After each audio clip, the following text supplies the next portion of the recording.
Hello students, I am Rajni Meena, Assistant Professor, Department of English, Government College, Rawatwata. Today we will discuss about metaphor. Metaphor क्या है? What is metaphor? Metaphor, pronounced metaphor, is a common figure of speech that makes a comparison by directly relating one thing to another unrelated things. Metaphor जिसको pronounce किया जाता है metaphor is a common figure of speech. ये एक common figure of speech है that makes a comparison, जो एक comparison करती है by directly relating one thing to another. एक थिंग से दूसरी थिंग को डायरेक्ट ये कंपैरिजन करती है अनरिलेटेड थिंग, जो कि वो दोनों थिंग आपस में अनरिलेटेड होती है, एक दूसरे से मिली हुई नहीं होती है. अनलाइक सिमलीज की तरह metaphor do not use word such as like और as to make comparison. Simile की तरह मेटाफोर यूज़ नहीं करता है शब्दों को लाइक और एज, जो कि सिमली में यूज़ किया जाता है. मेटाफोर में लाइक और एज शब्दों को यूज़ नहीं किया जाता है कंपैरिजन करने के लिए. द राइटर और speaker relates the two unrelated things. Writer या फिर स्पीकर वो बताता है टू अनरिलेटेड थिंग्स, ऐसी चीज़ें जो आपस में संबंधित नहीं होती हैं. That are not actually the same, वो वास्तव में सेम नहीं होती है. And the audience understand that it is a comparison, और ऑडियंस समझती है कि ये एक कंपैरिजन है, नॉट ए लिटरल क्वेश्चन, ना कि एक लिटरेरी समानता. The word come from a Latin phrase. जो मेटाफोर वर्ड है वो एक लैटिन फ्रेज से आया है, मीनिंग टू कैरी अक्रॉस, जिसका मीनिंग होता है to carry across. And a metaphor just do just that, और एक मेटाफोर डज जस्ट दैट, वो ही करता है. It carries A shared quality, ये क्या करता है? क्वालिटी को शेयर करता है, और कैरेक्टरिस्टिक और या फिर कैरेक्टरिस्टिक को शेयर करता है अक्रॉस टू डिस्टिंक्ट थिंग्स, दो अलग अलग चीज़ों के बीच में.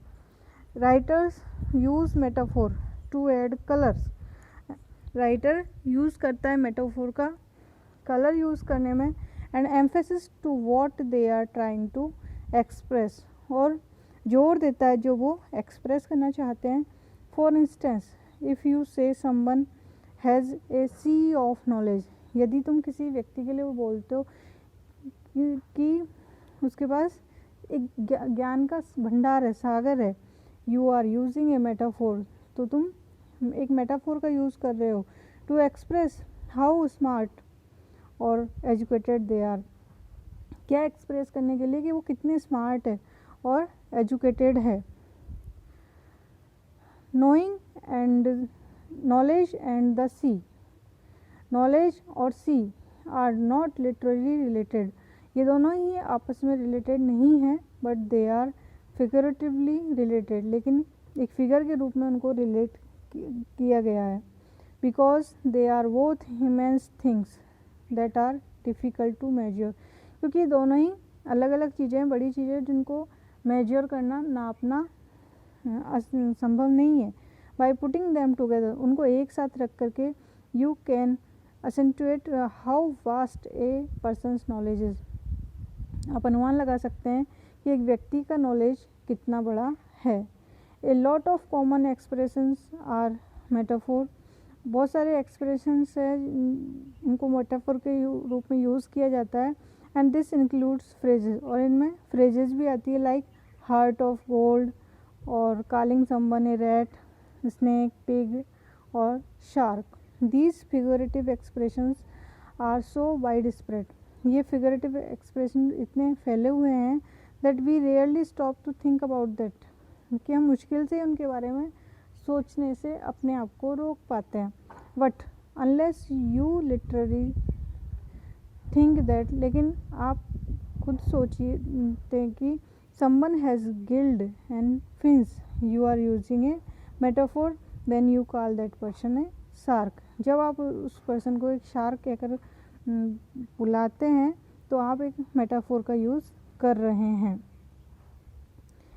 Examples of metaphor, general way में एग्जाम्पल है मेटाफोर के। पहला एग्जाम्पल है ना, all religions, art and sciences are branches of the same tree.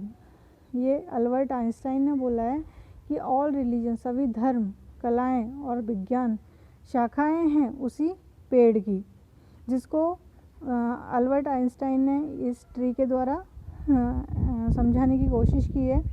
Clearly Einstein was not talking about A literal tree. स्पष्ट है कि आइंस्टाइन जो है वो इस लिटरल ट्री के बारे में बात नहीं कर रहा है, but he is showing A close relationship between different topics. वो दिखाने की कोशिश कर रहा है रिलेशनशिप विभिन्न टॉपिक्स के बीच में, by suggesting that they are all part of same living thing, कि वो सभी एक पार्ट है उसी सेम चीज़ का। He also basically raises an interesting question, वो एक बहुत ही इंटरेस्टिंग क्वेश्चन भी उठाता है। If art, religion and science are all branches, कि क्या आर्ट, रिलीजन और साइंस सभी ब्रांचेज है, what should we call the tree's trunk, तो फिर हम उस ट्री के ट्रंक को क्या बोलेंगे, क्या कहेंगे। दूसरा एग्जाम्पल है, that football player is really putting the team on his back this evening, कि वो जो फुटबॉल प्लेयर है वो अपनी टीम को वापस कर रहा है, मतलब एंकरेज कर रहा है इस शाम। Football commenters use this phrase, football के जो कमेंटर्स होते हैं वो इस फ्रेज़ का यूज़ करते हैं ऑल टाइम, सभी all time, when an entire team appears to be depending on its running back. जब पूरी टीम अपीयर होती है ऑन टू बी डिपेंडिंग, पूरा जो उनका गेम होता है वो इसी पे डिपेंड होता है। The image of a single man running hard, एक व्यक्ति बहुत तेज भाग रहा है with a whole football team, पूरी फुटबॉल टीम के साथ, ऑन हिज बैक, पूरी टीम उसके पीछे है, is an expression of hard work and dedication, ये एक हार्ड वर्क और डेडिकेशन का एक्सप्रेशन है। Third example, she was a rock star at our last business presentation, वो हमारी लास्ट बिजनेस प्रेजेंटेशन में एक रॉक स्टार थी। This is probably not referring to a literal rock star falling from space और the other common metaphor. This is not probably not referring, ये rock star जो कि space से गिरता है वो उसको यूज़ नहीं किया गया है, यहाँ पर कंपैरिजन किया गया है। और the other common metaphor, A musician performing a rock concert, एक म्यूजिशियन जो है वो परफॉर्म कर रही है एक कंसर्ट को। Instead it simply means that, इसका सामान्य सा मतलब है कि the person delivered a great performance at the meeting, कि एक व्यक्ति ने मीटिंग में बहुत अच्छी परफॉर्मेंस दी है। And stood out like a rock star on the stage, तो वो स्टेज पर एक रॉक स्टार की तरह खड़ी हुई है। The importance of metaphor, metaphor की importance, like other forms of comparison metaphor adds powerful detail to your writing. दूसरे जो लिटरेरी फॉर्म्स हैं कंपैरिजन के, उनकी ही तरह मेटाफोर जो है वो एक पावरफुल डिटेल को ऐड करता है राइटिंग में, by bringing sensory detail in the form of metaphor, एक सेंसरी डिटेल ला करके मेटाफोर के रूप में you can make your words more interesting, आप अपने शब्दों को और रुचिकर बना सकते हैं, रियल बना सकते हैं। हेल्प द रीडर्स इमेजिन, और हेल्प कर सकते हैं रीडर्स की इमेजिन करने में। इवन फील ए सीन और कैरेक्टर, या फिर उस सीन को या कैरेक्टर को अपने अंदर महसूस कर सकते हैं। A good metaphor also exercises the readers imagination, एक जो अच्छा मेटाफोर होता है वो रीडर की जो इमेजिनेशन होती है, कल्पना होती है, उसको अपने अंदर ढाल लेता है। इट हेल्प्स हिम और हर सी familiar concept in a new way or helps explain an otherwise vague topic, और it helps him, और उसकी हेल्प करता है on her see familiar concept, कि जो फैमिलियर कंसेप्ट उनको देखने में इन न्यू वे, एक नए तरीके से, और हेल्प एक्सप्लेन एन अदरवाइज वेग टॉपिक, और दूसरे जो वेग टॉपिक है उनको एक्सप्लेन करने में हेल्प करता है। Because metaphors are so common, कि मेटाफोर इतने सामान्य है, यू मे फाइंड दैट, आप पा सकते हैं कि they have all sort of effect, वो सभी प्रकार का इफ़ेक्ट रखते हैं। This is part of what is useful about analysing them, और उनका क्या यूज़ है, यूज़ करने पे क्या एनालाइज होता है, ये सब आप देख सकते हैं। You can take each one on its own term, आप इसे एक टर्म के रूप में यूज़ कर सकते हैं, ले सकते हैं, and figure out how it's work, और देख सकते हैं कि कैसे ये काम करता है within its own specific context, अपने आप में। And as we will see in the following section, हम इन फॉलोइंग सेक्शन में देखेंगे, there are plenty of metaphors, की बहुत सारे मेटाफोर्स है that authors use as a sort of reflex, a reflex के रूप में ऑथर्स ने इनको यूज़ किया है।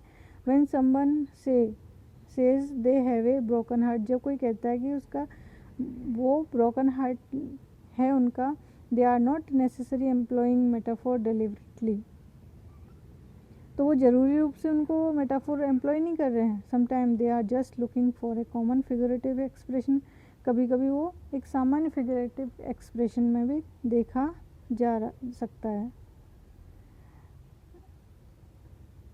Examples of metaphor in literature, literature में इंग्लिश लिटरेचर में मेटाफोर के एग्जाम्पल्स हैं। पहला एग्जाम्पल है but soft what light through yonder window breaks, it is the east and Juliet is the sun. ये विलियम शेक्सपियर के जो ड्रामा है रोमियो एंड जूलियट से लिया गया है। This is one of the most famous metaphor in all of the English literature, ये सबसे फेमस मेटाफोर है पूरे इंग्लिश लिटरेचर में। Obviously Juliet is not literary the sun, स्पष्ट रूप से जूलियट जो है वो सन नहीं है, और Romeo would burn to death, और न ही रोमियो को जल करके मरना है। The effect of using metaphor here is similar to the effect of simile, यहाँ पर मेटाफोर का जो इफ़ेक्ट है वो वही है जो सिमली का इफ़ेक्ट होता है, बट स्ट्रोंगर, लेकिन उससे ज़्यादा स्ट्रॉन्ग है। Because Romeo does not insert comparing words into his line, लेकिन रोमियो कंपेयर वर्ड्स को अपनी लाइनों में इंसर्ट नहीं करता है। We get the sense that he is really stunned by Juliet's beauty, हम अनुमान लगा सकते हैं, महसूस कर सकते हैं कि जो रोमियो है वो जूलियट की ब्यूटी को देख करके स्टन्ड है, आश्चर्यचकित है। She is for him just as radiant as the sun, Juliet जो है वो रोमियो के लिए उतनी ही रेडियंट है जैसे कि सन होता है। Second example, are words are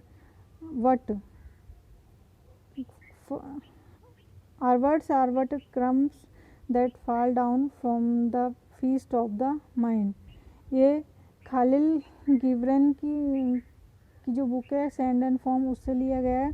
this is more और लेस द सेम मीनिंग, और इसका कम या ज़्यादा वही मीनिंग है। और other overused metaphors like tip of the icebergs and mere shadows, जो कि बहुत ज़्यादा मेटाफोर का यूज़ करते हैं कुछ टिप ऑफ आइसबर्ग्स और मियर शेडोज में। What is scene and heard in the world, जो भी देखा जाता है सुना जाता है संसार में, is just a tiny fraction of what's going on below the surface, जो भी देखा जाता है और सुना जाता है संसार में वो एक छोटा सा फ्रैक्शन है, भाग है जो चल रहा होता है नीचे सरफेस में, सतह पर। But this metaphor is far more creative and original, लेकिन ये मेटाफोर जो है बहुत क्रिएटिव होता है, ओरिजिनल होता है। It also has the benefit of being extended to two separate comparison within a single unmixed metaphor, लेकिन ये दो सेपरेट चीज़ों को, थिंग्स को मिक्स करता है within a single unmixed metaphor, words crumbs and mind feast. तीसरा example है I have eaten a bag of green apples. ये सिल्विया पाथ के मेटाफोर से लिया गया है, मतलब मैंने ग्रीन एप्पल्स का एक बैग खा लिया है। Sometimes the meaning of metaphor is not clear, कभी कभी मेटाफोर का मीनिंग क्लियर नहीं होता है। Sylvia Plath's poem metaphors is full of figurative language like this one. Sylvia Plath's की जो पोएम है मेटाफोर्स वो फिगरेटिव लैंग्वेज से भरी हुई है, ऐसे जैसे कि ये एग्जाम्पल है। Whose meaning is not clear, जिनका मीनिंग क्लियर नहीं है। In general the poem is about Plath's pregnancy. सामान्य रूप से तो पोएम प्लाथ्स की प्रेगनेंसी के बारे में। सो दिस लाइन में refer to her morning sickness. Green apple can be sour and highly acidic, and a bag of them would certainly upset your stomach. और ये जो लाइन है उनके मॉर्निंग सिकनेस को रेफ़र कर रही है कि जो ग्रीन एप्पल होते हैं वो खट्टे होते हैं एंड हाई, उनके अंदर बहुत ज़्यादा एसिड होता है, तो उनको बहुत ज़्यादा खा लेने से पेट खराब हो सकता है। But the act of eating so many apples is strangely over इंडलजेंट, लेकिन इतने सारे एप्पल्स को खा लेना वो ओवर इंडलजेंट हो जाता है। Which adds a different view to the metaphor, और उससे क्या एक अलग व्यू मेटाफोर के लिए ऐड करता है, मेटाफोर ऐड करता है। What on this metaphor was the ravenous hunger. इस मेटाफोर का मतलब है बहुत ज़्यादा भूख। That caused Plath to eat so many apples, भूख के कारण प्लाथ ने इतने सारे एप्पल्स खा लिए थे। This one is very much open to interpretation. ये जो एग्जाम्पल है ये खुला है इंटरप्रिटेशन के लिए।